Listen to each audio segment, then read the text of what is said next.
Critics have been pretty hard on The Mandalorian and Grogu. In fact, it's one of the lowest rated Star Wars films ever on Rotten Tomatoes. But I think the critics are wrong and that you should watch it anyways. Welcome to Philosophy All Along. I'm a professional philosopher, and I like to use the tools of philosophy to help me understand the things I love, like Star Wars, on a deeper level. Okay, so let's get into it. This is pretty spoiler-free. If you haven't seen the film, really, I'm trying to entice you to go see it if you're a little bit on the fence. The fact of the matter is the critics are not doing their job very well. Yes, the film of course struggles. I mean, for one, it's a Star Wars film. We know from the beginning, like George Lucas had trouble writing dialogue. Some of the films do better, some of the films do worse in terms of the amount of camp and how stilted the dialogue is, believability, all of that stuff. This film, though, has never tried to pretend that it was anything other than kind of a fun adventure romp. It's not going to be sending you on some sort of deep political analysis. It has no real agenda in terms of like a deeper meaning about our society and times. In other words, if you're hoping for Andor, that is not what you're going to get. And we knew that from the get. When you look at the title, the way that they use the font to advertise the film, all of it has been pretty light. It looks kind of like The Rocketeer. It's just supposed to be kind of an adventure family film. Now, I will grant it's a little violent, maybe, depending on your perspective, for your 5-year-old. But if you are looking for a fun adventure film, this is definitely an excellent Star Wars film to start your family out on. If your kids have never had a chance to see Star Wars in the theater, this is a great opportunity to do that, violence notwithstanding. The reason why I say the critics are doing their job poorly is because a critic's real job is actually to help us figure out how to enjoy things and what perspective to come at them from so that they can be not just adding to the general misery that is already kind of the world. Okay, there's a film. If you're expecting a drama, it's actually more of a comedy. So go into it with that mindset. That's kind of really what you're supposed to do as a good critic, is prepare people. So I'm telling you right now, if you're expecting Andor, you're not going to get it. If you're expecting something that in some ways a little bit closer to that old like 1984, the Ewok adventure, yeah, you're going to have a great time because it's great special effects, it's great action, and it's very touching. Is it relatively predictable? Sure.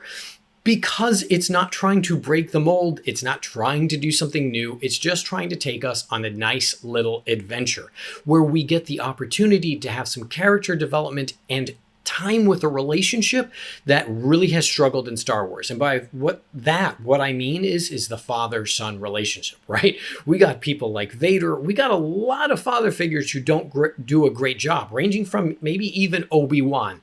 But here we have an opportunity to see a father really step up, a non-biological father, someone who sees an opportunity to meet a need and does it with sacrifice, with heart, listening, kindness, emotional depth, bravery, all the stuff that maybe you expect from your daddy, but also at the same time, someone who is willing to be emotionally available and invested and vulnerable. It is an excellent film for the kinds of dynamics. If you want your family to have a discussion about connectedness and what does it mean to be a good parent and what does it mean to be a good dad and what does it mean to be a good kid, and when is it your obligation as someone's child to start protecting your parents? It's a lot of fun. I highly recommend it. It is one of those things where we need to remember that there's a lot of people out there who are looking to kind of destroy Star Wars for us. One of the things I say, and I recognize, I don't mean to say that, everyone who doesn't like something like this is some sort of, grumpy 40-year-old living in his mom's basement. I don't mean that. What I mean is we have to be honest about the fact that neurobiology shows that there's 2 points in time as we're growing up when our brains are really just kind of absorbing things on the most powerful, deep, emotional level as our brains are structuring itself. When we're relatively young kids and then when we're teenagers, which is why like all of our parents and grandparents, the music that they say like, it's never been better than it was. Notice it's almost always when they were a teen, because the music that they were hearing at that time, they were listening to it at the same time that their brain biology was structuring itself. So they will always remember it as more impactful. It's always going to come back to their mind with greater vibrance. And so now everything else pales in comparison. Well, the same holds true of films. When I saw The Phantom Menace, I was like, Jar Jar Binks sucks. But the fact is there's kids who grew up with Jar Jar Binks who now today are adults who are like, oh, that was my favorite character. Mark my words. This film is going to be one of those films that 20 years from now, people are going to say, that's what got me into Star Wars. I remember when my mom, when my dad, when my family, when they took me to go see that movie, and it just made me love it, and I became a massive fan. There are people right now who are kind of trying to trash the film because, again, it isn't Andor. Don't go in there expecting it to do that. Instead, go in there looking at it as an opportunity to bring a new generation in, or if you're young at heart, just to have some fun.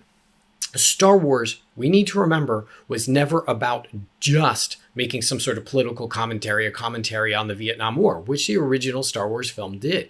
But it was also just supposed to be a fun hero adventure romp through the universe. We were just supposed to have a good old grand time.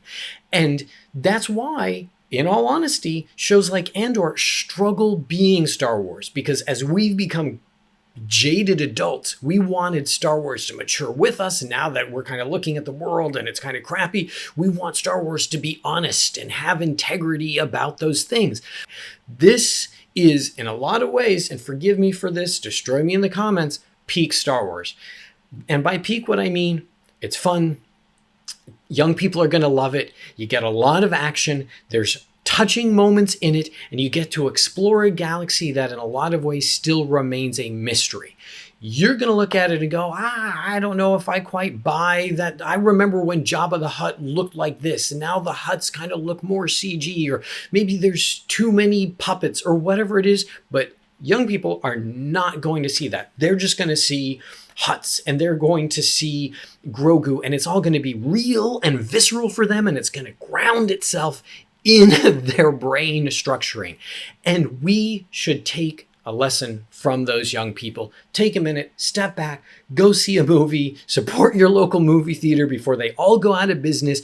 Be a kid who just gets to enjoy Star Wars just for, 2 hours out of your life before we go back to our mundane jobs, being reminded how crappy real life is. Have a great time. Go see the movie, put out some positive reviews, enjoy yourselves, enjoy your families. Thanks so much for watching. If you got to the end of this, please do like and subscribe.